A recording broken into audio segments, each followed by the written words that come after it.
Kita bersyukur Tuhan telah mengizinkan kita sampai dengan tahun 2023 dan sampai dengan hari ini. Tuhan izinkan kita boleh ada bersama dalam ibadah-ibadah kita dan ibadah di Gereja Mawar Saron Soe. Terima kasih Bapak Mama memilih Mawar Saron untuk datang dalam ibadah Jumat Agung pagi ini. Pagi ini saya mendasari kebenaran firman Tuhan dan memberi judul Karya Penebusan Kristus dan beta saksinya. Karya penebusan Kristus dan beta adalah saksinya. Bapak Ibu sekalian, dasar kebenaran firman Tuhan saya ambil dalam dua bagian firman Tuhan. Dan yang pertama kita akan baca di dalam Matius pasal yang ke-27 ayat yang ke-54, 55 sampai dengan 56. Saya telah menyediakan di slide. Kita akan baca bersama-sama Matius pasal 27 ayat 54, 55 sampai dengan 56. Mari kita baca bersama 1, 2, 3. Kepala pasukan dan prajurit-prajuritnya yang menjaga Yesus menjadi sangat takut ketika mereka melihat gempa bumi dan apa yang telah terjadi. Lalu berkata, sungguh ia ini adalah anak Allah. Dan ada di situ banyak perempuan yang melihat dari jauh, yaitu perempuan-perempuan yang mengikuti Yesus dari Galilea untuk melayani dia. Di antara mereka terdapat Maria Magdalena, Maria ibu Yusuf dan ibu anak-anak Zebedeus. Terima kasih Bapak Mama sekalian telah bersama-sama membaca kebenaran firman Tuhan. Ada dua bagian dalam firman Tuhan, dalam ibadah kita, dalam kebenaran firman Tuhan yang kita boleh dengar dan kita boleh terima pagi ini. Yang pertama berhubungan dengan karya penebusan Kristus, dan yang kedua berhubungan dengan saksi. Beta adalah saksi. Pada bagian pertama yang berhubungan dengan karya penebusan Kristus, beta membagi Bapak Ibu firman Tuhan dan beta menyampaikan membebaskan dari dosa. Di ayat yang ke-56 dalam bacaan kita menemukan ada beberapa perempuan yang mengikuti Yesus dan menyaksikan penyaliban Kristus Yesus di atas kayu salib.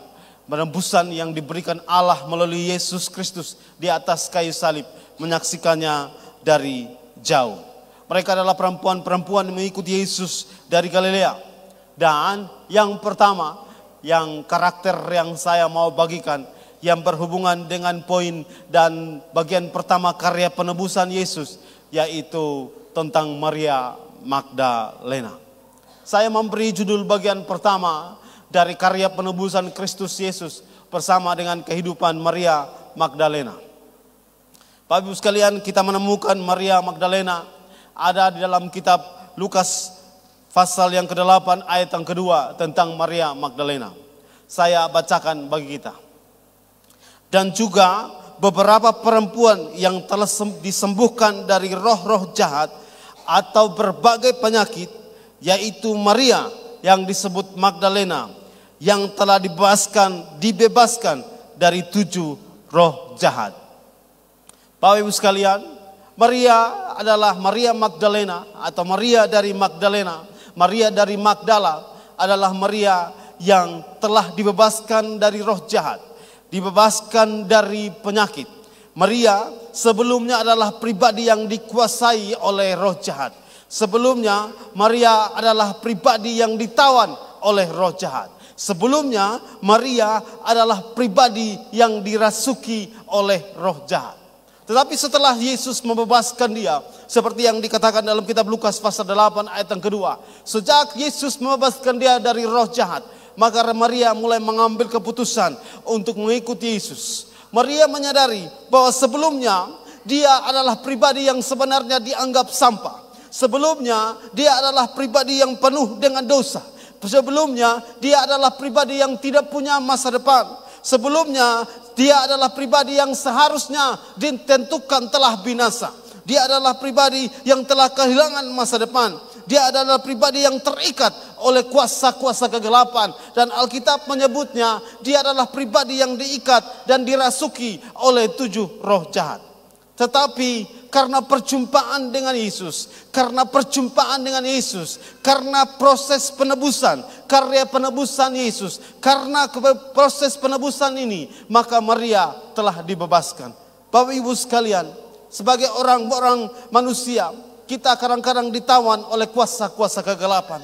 Kita kadang-kadang ditawan, kita kadang-kadang diikat, kita kadang-kadang dikuasai oleh kuasa-kuasa kegelapan.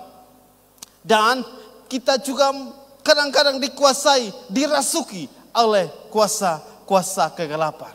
Kadang-kadang bukan hanya dirasuki seperti yang kita lihat bagaimana orang dirasuki oleh kuasa kegelapan. Tapi mungkin dirasuki oleh iri hati, dirasuki oleh kebencian, dirasuki oleh dendam, dirasuki oleh keinginan-keinginan untuk membalaskan, dan dirasuki oleh kuasa-kuasa yang membuat kita membicarakan kesalahan-kesalahan orang lain, menggosipkan orang lain. Kadang kita juga menjadi bagian yang dirasuki oleh kuasa-kuasa kegelapan seperti karakter-karakter yang saya sebutkan. Kadang kita juga menjadi orang-orang yang dirasuki oleh kecemaran, dirasuki oleh percabulan, dirasuki oleh hawa nafsu, dirasuki oleh perselisihan, dirasuki oleh perseteruan, dirasuki oleh roh pemecah belah, dirasuki oleh upaya untuk mementingkan kepentingan diri sendiri, dirasuki oleh kuasa-kuasa. Seakhirnya kita sebagai orang percaya hilang kekuatan kuasa Allah yang Allah berikan kepada kita sebagai orang percaya hilang. Bapak Ibu sekalian, kadang kita juga menjadi bagian orang-orang yang seperti itu. Seperti Maria Magdalena, seperti Maria yang telah ditebus oleh Yesus, seperti Maria Magdalena yang telah dibebaskan oleh Yesus. Maria lalu mengambil keputusan mengikuti Yesus. Alkitab menyebut, Bapak Ibu sekalian, dalam kitab Yohanes pasal 10 ayat yang ke-10, Yesus berkata begini, "Aku datang supaya mereka mempunyai hidup, mempunyainya di dalam segala kelimpahan." Ketika Yesus mati di atas kayu salib, ketika Yesus mengambil diri dan menyediakan diri untuk mati di atas kayu salib, ketika Yesus membiarkan diri dicambuk oleh orang-orang berdosa, oleh manusia-manusia fana, ketika Yesus membiarkan diri diolok-olok oleh orang yang merasa pintar dan merasa cerdas pada masa waktu itu, ketika Yesus mengizinkan diri untuk dipaku, ketika Yesus mengizinkan diri untuk diserahkan kakinya dipaku, ketika Yesus mengizinkan diri untuk mahkota kepala jadi mahkota duri, Yesus melakukan penebusan untuk setiap kita. Yesus membebaskan kita dari setiap hal-hal yang mengikat kita dan merasuki kita. Seperti kata yang saya sampaikan, kadang kita mengambil bagian bahkan tanpa sadar atau secara sadar kita membuat diri kita dirasuki oleh kuasa-kuasa kegelapan, oleh tabiat-tabiat yang seharusnya kita tidak punyai. Kita mengambil bagian untuk melakukan hal seperti itu. Bapak Ibu sekalian, pada bagian kali ini ketika kita merenungkan, memperingati kematian Yesus di atas kayu salib, memperingati Jumat Agung, maka saya mau mengajak Bapak Ibu sekalian untuk mengingat bahwa seharusnya kita sama seperti Maria Magdalena yang tidak punya harapan. Seharusnya kita sama seperti Maria Magdalena yang sudah tidak dianggap dan dianggap sampah, dianggap tidak penting. Seharusnya karena kelakuan-kelakuan kita yang tidak benar dianggap tidak penting lagi. Tetapi karena Yesus mengizinkan menjumpai kita dalam pribadi-pribadi kita secara pribadi, bahkan secara keluarga. Yesus mengizinkan diri untuk berjumpa dengan setiap kita. Dia mencari kita, dia menemukan kita, bahkan dia mengizinkan kita mengalami perjumpaan dengan dia. Sehingga segala sesuatu yang mengikat, yang sementara menawan kita, yang sementara merasuki kita, perlahan-lahan Yesus izinkan dikikis dalam kehidupan kita. Menuju apa yang kita kenal tahun ini yang berhubungan dengan The Great. Menuju menjadi serupa dengan Yesus seperti yang saya bagikan pada ibadah hari Minggu yang lalu. Bapak Ibu sekalian, sekali lagi saya mengutip pernyataan Yesus yang ada dalam kitab Yohanes pasal 10 ayat yang ke-10. Aku datang. Yesus datang di kehidupan kita. Yesus datang di kehidupan masing-masing satu orang. Yesus datang dalam kehidupan keluarga untuk membawa kita supaya kita mempunyai hidup. Bahkan bukan hanya punya hidup, tapi Yesus berkata supaya kita beroleh kelimpahan di dalam nama Tuhan Yesus Kristus. Segala yang dulu merasuki kita boleh diizinkan Tuhan untuk boleh satu persatu dikikis menjadi serupa dengan Yesus Tuhan kita. Bagian yang pertama yang saya bagikan tentang Maria Magdalena. Bagian yang kedua yang berhubungan dengan karakter yang ada dalam firman Tuhan yang kita baca dalam kitab Matius pasal yang ke-27 ayat yang ke-56. Patahkan sikap egois. Bapak Ibu sekalian, kita mengenal ibu dari anak-anak Zebedeus yang mengikut Yesus. Kita pasti tahu juga tentang bagaimana dia merayu Yesus, dia memujuk Yesus untuk menempatkan anak-anaknya supaya satu ada di sebelah kanan dan satu sebelah kiri pada saat Allah Yesus memerintah sebagai raja dalam kerajaan Allah. Dalam kitab Matius pasal 20 ayat yang ke-20 dia menyampaikan begini, saya bacakan. Maka datanglah ibu anak-anak Zebedeus serta anak-anaknya itu kepada Yesus, lalu sujud kepadanya untuk meminta sesuatu kepadanya. Kata Yesus, apa yang kau kehendaki? Jawabnya, berilah perintah supaya kedua anakku ini boleh duduk kelak dalam kerajaanmu, yang seorang di sebelah kananmu dan seorang lagi di sebelah kirimu. Ibu anak-anak Zebedeus ini adalah ibu yang mengasihi anak-anak.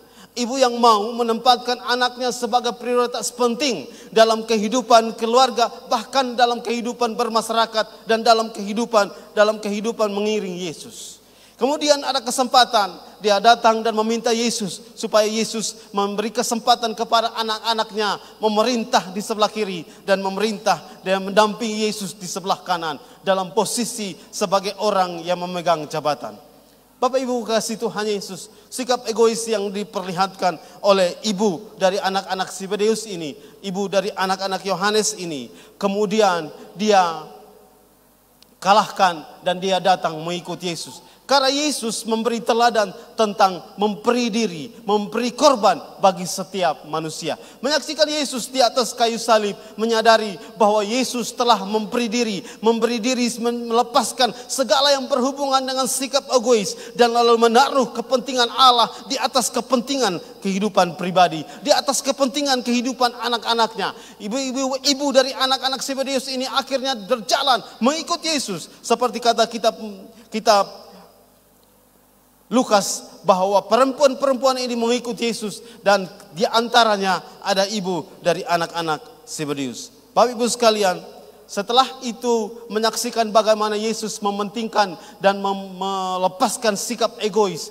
dan melihat bahwa ternyata kehidupan untuk mementingkan kehidupan untuk mementingkan Yesus di atas pokok segala-galanya membawa Yakobus menjadi orang yang dipotong kepalanya di hadapan Raja Agripa, Herodes Agripa, sebagai martir untuk pelayanan Allah dan memberi diri kepada Tuhan. Bapak Ibu sekalian, bagian ini saya menyampaikan melepaskan sikap egois kita sebagai pribadi, melepaskan sikap egois kita sebagai keluarga dan menaruh kehidupan korban sama seperti cara Yesus memberi korban untuk setiap kita. Seperti apa yang saya sampaikan dalam minggu lalu mengutip kitab Roma pasal 12 ayat yang ke-1 dan 2. Persembahkan hidup kita sebagai persembahan yang berkenan kepada Allah. Dan upaya untuk mempersembahkan kehidupan sebagai korban yang berkenan kepada Allah adalah upaya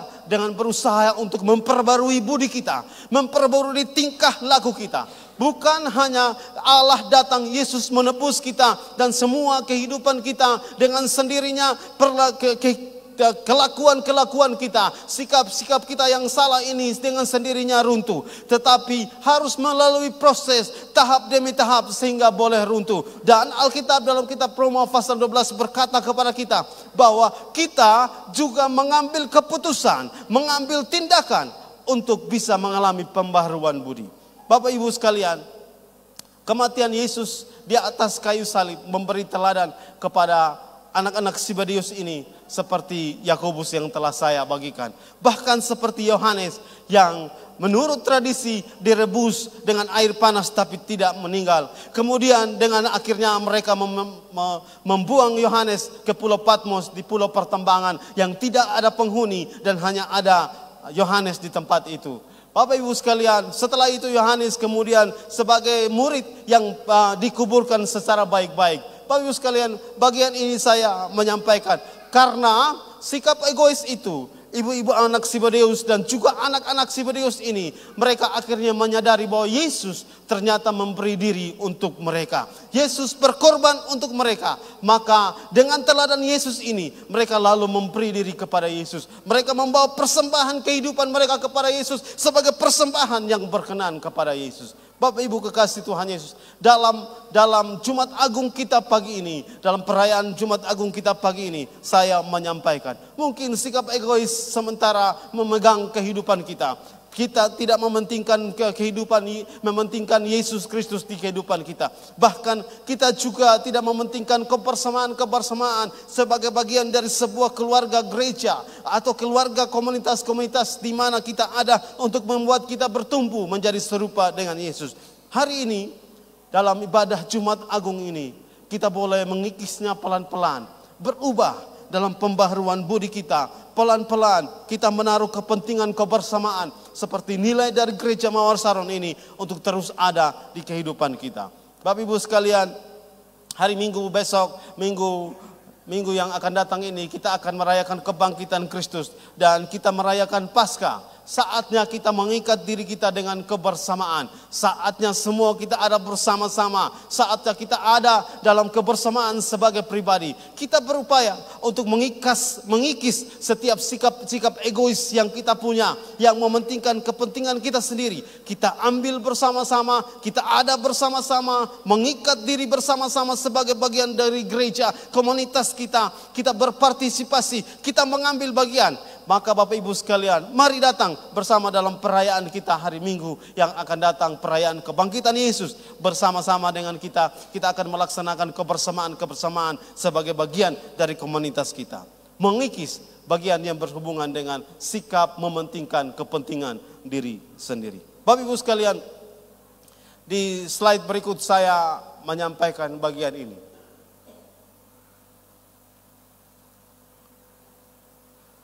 Kematian Yesus di atas kayu salib, bukti transfernya seperti yang Bapak Ibu boleh lihat. Sudah habis. Sudah ditebus. Dia bayar semua dosa, setiap sikap egois, malu yang seharusnya kita bayar penuh, dosa yang seharusnya kita bayar penuh, sakit, kesalahan masa lalu yang seharusnya kita bayar penuh. Penolakan, kesepian yang seharusnya kita datang dan kita mengeluh di hadapan Kristus. Perbudakan atas dosa yang seharusnya kita bayar. Kematian rohani kita yang seharusnya kita bayar. Tetapi Yesus telah menyelesaikan segala sesuatu. Yesus telah bayar tunai. Tidak ada lagi yang harus kita bayarkan untuk penebusan kita. Karena Yesus telah menyelesaikannya. Kitab Roma pasal 6 ayat yang ke-23 berkata, sebab upah dosa adalah maut, tapi karena karunia Allah, ialah hidup yang kekal dalam Kristus Yesus Tuhan kita. Bapak Ibu sekalian, Yesus telah menyelesaikan segala sesuatu. Seharusnya kita yang membayar, tapi seluruhnya Yesus mengambil alih untuk setiap kita. Petrus menjawab bagian ini dan menuliskan yang saya taruh di slide. 1 Petrus pasal 3 ayat 18. Sebab juga Kristus telah mati sekali untuk segala dosa kita. Ia yang benar untuk orang-orang yang tidak benar, supaya ia membawa kita kepada Allah. Ia yang telah dibunuh dalam keadaannya sebagai manusia, tetapi telah dibangkitkan menurut roh. Bapak Ibu kekasih Tuhan Yesus, pada bagian ini saya mau mengajak kita dalam memperingati Jumat Agung kali ini, mari bangkitkan kehidupan kita. Mari minta Roh Kudus membenarkan kita. Mari ada dalam pengenalan-pengenalan dengan Tuhan. Dan minta kuasa Roh Kudus bersama-sama dengan kita. Karena kuasa ini adalah kuasa kebangkitan yang membangkitkan Yesus Kristus Tuhan kita. Yesus mati di atas kayu salib untuk membawa pribadi lepas pribadi satu-satu di hadapan Allah. Sehingga dilayakkan di hadapan Allah. Bapak Ibu sekalian, karya penebusan Yesus yang saya mau bagikan ada dua, yaitu yang pertama tentang Maria Magdalena, yaitu dibebaskan dari segala dosa. Dan yang kedua tentang anak-anak Zebedius, ibu dari anak-anak Zebedius, yaitu mematahkan sikap egois. Bapak Ibu sekalian, kebenaran firman Tuhan yang saya sampaikan yang berhubungan dengan beta adalah saksi. Ada dua bagian yang saya mau sampaikan, dan dasar kebenaran firman Tuhan ini saya ambil dalam kitab Yohanes pasal 19 ayat 38 sampai dengan ayat yang ke-42. Bapak Ibu sekalian, saya telah sediakan di slide. Beta adalah saksinya. Yesus dikuburkan. Sesudah itu Yusuf dari Arimatea, ia murid Yesus, tetapi sembunyi-sembunyi karena takut kepada orang-orang Yahudi. Meminta kepada Pilatus supaya ia diperbolehkan menurunkan mayat Yesus. Dan Pilatus meluluskan permintaannya itu. Lalu datanglah ia menurunkan mayat itu. Juga Nikodemus yang datang ke situ. Dialah yang mula-mula datang pada waktu malam kepada Yesus. Ia membawa campuran minyak mur dengan minyak gaharu, kira-kira 50 kati beratnya. Mereka mengambil mayat Yesus, mengapaninya dengan kain lenan dan membubuhinya dengan rempah-rempah menurut adat orang Yahudi bila menguburkan mayat. Dekat tempat di mana Yesus disalibkan ada suatu taman, dan dalam taman itu ada suatu kubur baru yang di dalamnya belum pernah dimakamkan seseorang. Karena hari itu hari persiapan orang Yahudi, sedang kubur tidak jauh letaknya, maka mereka meletakkan mayat Yesus di situ. Bagian yang berhubungan dengan beta adalah saksi. Bapak Ibu sekalian, saya bagikan tentang Yusuf dari Arimatea. Dia menunjukkan kasih secara nyata. Alkitab yang kita baca menjadi dasar kita. Sebelumnya dia adalah orang yang sembunyi-sembunyi. Murid Yesus yang sembunyi-sembunyi. Sebelumnya dia dan Nikodemus adalah murid Yesus, tapi mereka sembunyi-sembunyi. Setelah kematian Yesus, mereka lalu ambil keputusan untuk menyatakan diri sebagai murid Yesus.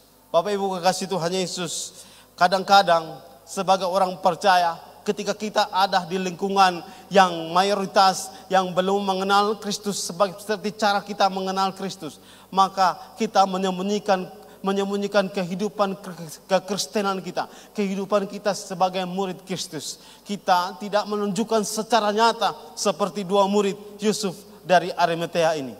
Sebelumnya mereka adalah murid Yesus, tapi mereka sembunyi-sembunyi. Bapak Ibu, teman-teman pemuda pasti tahu, saya mengajak mereka setelah mereka tahun lalu mendapat keuntungan dalam membuka stand di pameran. Kemudian sisanya saya membawa mereka untuk makan bakso. Dan kita pergi ke tempat bakso dan saya ingin mereka menunjukkan iman mereka sebagai orang percaya di hadapan semua orang di tempat itu dan tidak sembunyi-sembunyi. Kami pergi makan di sana, makan bakso. Dan sementara bakso sudah disajikan, sudah ada di meja, saya suruh satu berdiri dalam warung itu dan berdoa. Semua lihat saya, ini kemana? Saya suruh berdoa. Kita duduk di dalam, saya suruh berdoa. Satu bangun berdoa. Sementara mereka berdoa untuk makan bakso, satu ruangan yang ribut itu diam semua. Karena ada anak-anak Tuhan yang sementara berdoa. Bapak Ibu sekalian, kadang-kadang kan di dalam warung, pas kita makan ada orang sekeliling dalam hati saya, Tuhan juga tahu. Kadang-kadang sebagai orang percaya, kita sembunyi-sembunyi dengan keimanan kita di hadapan orang-orang lain. Dalam hati saya, pokoknya saya membawa anak-anak pemuda untuk ada dalam masa itu untuk menunjukkan. Setelah habis ibadah, pulang kita habis makan, kita pulang jalan kaki, kami bercerita bagaimana kita pemuridan dan bercerita bagaimana rasanya. Mereka bilang sunyi senyap ketika kami sementara menaikkan doa. Bapak Ibu sekalian, ini bagian penting. Yusuf dari Arimatea dan juga Nikodemus sembunyi-sembunyi. Jangan sampai sebagai orang yang percaya kepada Kristus dalam beberapa waktu lalu kita menjadi orang Kristen yang sembunyi-sembunyi mengakui Yesus di kehidupan kita. Hari ini adalah waktu untuk membarui budi kita di hadapan Allah kita, menunjukkan kasih kita dengan nyata. Bapak Ibu sekalian, bagian ini juga saya mau menyampaikan. Yusuf dari Arimatea dan juga Nikodemus, setelah Yesus menjadi jenazah, mereka datang membagikan kasih secara nyata. Mungkin dalam waktu ini kita ada orang-orang pribadi yang mungkin belum berbagi kasih dengan orang yang kita kasihi. Bahkan mungkin kita menyimpan dendam dalam beberapa waktu ini. Mungkin kita tidak membangun hubungan sebagai orang yang membangun hubungan dengan benar karena kita orang percaya. Saya menyampaikan masih ada kesempatan. Jangan sampai sudah jadi jenazah baru kita pergi untuk menyatakan kasih. Kita pergi kasih bunga, keranjang bunga, pesan dari Jakarta lalu taruh harga 1 juta, 2 juta. Sudah tidak ada artinya. Ini waktu untuk kita memberinya dengan kasih. Mungkin hari ini, kita sementara menyimpan itu dalam hati kita. Mungkin hari ini adalah waktu untuk menyatakan kasih secara nyata kepada saudara-saudara kita. Bapak Ibu kekasih Tuhan Yesus, Yusuf dari Arimatea dan juga Nikodemus akhirnya menunjukkan kasih secara nyata kepada Yesus. Bagian yang kedua yang saya mau bagikan, yaitu menggunakan kedudukan untuk melayani Yesus. Bapak Ibu kasih Tuhan Yesus, Yusuf dari Arimatea adalah seorang tokoh agama orang Yahudi waktu itu. Dan Nikodemus termasuk dalam tokoh agama itu. Karena itu ketika Yesus telah menjadi jenazah dan mayat, Yesus telah menyelesaikan dan menyumpahkan kata sudah selesai. Maka keduanya datang meminta, Alkitab mencatat Yusuf dari Arimatea datang meminta kepada Pilatus untuk kalau bisa mayat Yesus diturunkan dan mereka menguburkan Yesus. Bapak Ibu Tuhan Yesus, Yusuf dari Arimatea menggunakan kedudukannya, menggunakan posisinya, menggunakan talentanya untuk melayani Tuhan. Bagian ini saya menyampaikan kepada kita. Kita juga punya posisi dalam kehidupan kita. Kita juga punya kedudukan dalam kehidupan kita. Kita juga punya talenta dalam kehidupan kita. Kita juga punya berkat dalam kehidupan kita. Seperti Yusuf dari Arimatea menunjukkan kedudukannya, menunjukkan kasih secara nyata dengan menggunakan posisi dia dan dalam masyarakat datang untuk melayani Yesus dan untuk menurunkan jenazah Yesus, mengapaninya lalu menguburkan dia. Maka saya mengajak Bapak Ibu sekali kekasih Tuhan Yesus untuk melayani Yesus, untuk menunjukkan kasih secara nyata dengan posisi kita. Untuk menunjukkan kasih kita kepada Yesus secara nyata dengan talenta yang kita miliki. Untuk menunjukkan posisi kita secara nyata dengan berkat-berkat yang Tuhan berikan kita sebagai orang percaya. Dalam jemaat saya menyaksikan Bapak Mama melayani Tuhan dengan talenta-talenta. Dengan apa yang bisa Bapak Mama berikan untuk pelayanan dalam gereja. Bapak Mama, kakak adik, semua anak-anak pemuda, semua anak-anak sekolah minggu mengambil keputusan untuk memberikan talenta untuk melayani Tuhan. Mengikat diri bersama untuk melayani Tuhan. Bapak Ibu kasih Tuhan Yesus, sebagai gembala jemaat saya menyampaikan terima kasih mengikat diri bersama-sama Terima kasih telah mencurahkan segala sesuatu untuk pelayanan di gereja Mawar Sarang. Terima kasih. Bapak Ibu sekalian, saya mempercayai ketika kita memberi persembahan, menggunakan semua kemampuan kita untuk melayani Tuhan, maka Tuhan pasti memberkati setiap kita. Seperti doa yang sering saya sampaikan dalam doa-doa berkat, mendasarinya dalam kitab Mazmur. Saya mempercayai kebajikan dan kemurahan itu akan mengikuti kita. Tuhan akan terus bersama-sama dengan kita. Seperti kata kitab pertama Korintus pasal 15, jerih payahmu tidak akan pernah sia-sia. Allah akan terus memberkati. Bapak Ibu kasih Tuhan Yesus. Saya membaca sebuah artikel tentang beberapa tahun lalu ketika kami masih pemuda dan mendengar dan membaca pamflet-pamflet karena media belum sama seperti sekarang. Terjadi Toronto Blessing. Sehingga Tuhan hadir di Toronto dan memberkati Toronto. Dan banyak orang-orang mencari Tuhan di Toronto, Kanada. Dan ada seorang hamba Tuhan bernama Maurice Cerullo yang akhirnya dikenal sebagai orang yang memimpin acara di mana Tuhan hadir dalam pertemuan itu. Karena itu Pak Pendeta Maurice Cerullo ini diminta untuk melayani di semua tempat di seluruh dunia. Dan Indonesia juga berkumpul bersama untuk membawa Pak Pendeta Maurice Cerullo ini untuk datang dan melayani dalam ibadah KKR di Senayan pada waktu itu. Saya membaca artikel ini dan saya bagikan kepada Bapak Ibu sekalian. Panitia telah memberi pamflet-pamflet, brosur-brosur tentang KKR kesembuhan yang dilayani oleh hamba Tuhan bernama Maurice Cerullo. Dan mereka sudah mendapatkan izin paling tidak 1 minggu sebelumnya. Dan izin itu telah didapatkan. Tetapi karena ada demo sehingga akhirnya pada saat pada hari H ketika KKR ini akan diselenggarakan, hamba Tuhan Maurice Cerullo ini sudah ada di Jakarta dan Senayan telah mereka sewa. Segala sesuatu telah disiapkan untuk pelayanan KKR kesembuhan ini. Dan karena ada demo, maka izin yang telah diterbitkan itu dicabut kembali oleh yang memberi izin pada waktu itu. Tim panitia berdoa bagaimana caranya. Mereka berkumpul bersama berdoa bagaimana caranya supaya bisa terjadi KKR kembali. Izin boleh diterima sehingga KKR ini boleh dilaksanakan. Karena ini untuk kepentingan bangsa, untuk pelayanan, untuk kemuliaan dan kebesaran nama Tuhan.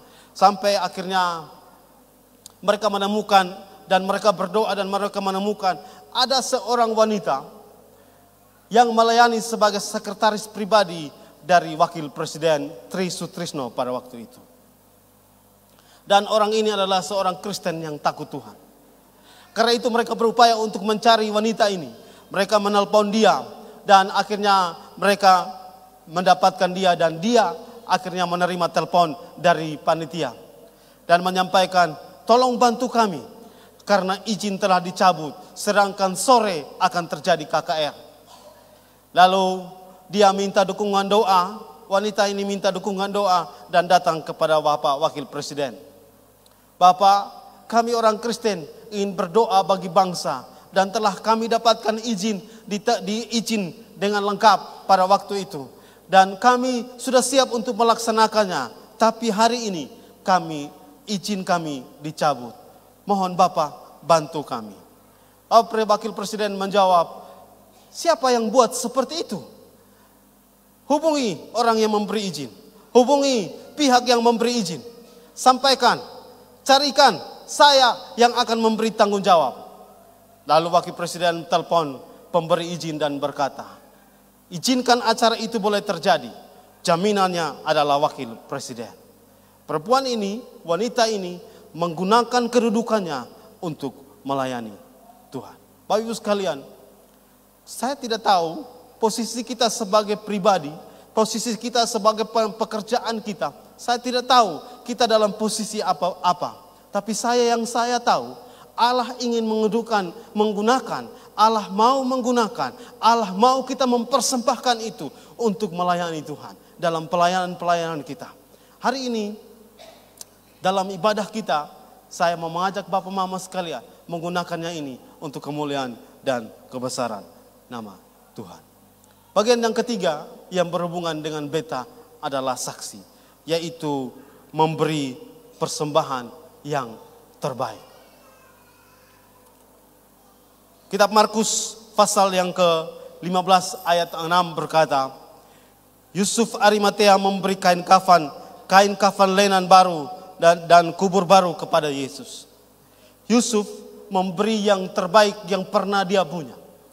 Dia tidak memberi kain kafan yang lama, tapi dia mengambil kain kafan lenan, bukan kain kafan biasa, kain kafan lenan, dan dia pakai untuk membungkus jenazah Yesus. Yusuf bahkan menyerahkan kuburan yang dia punyai untuk dia persembahkan kepada Yesus.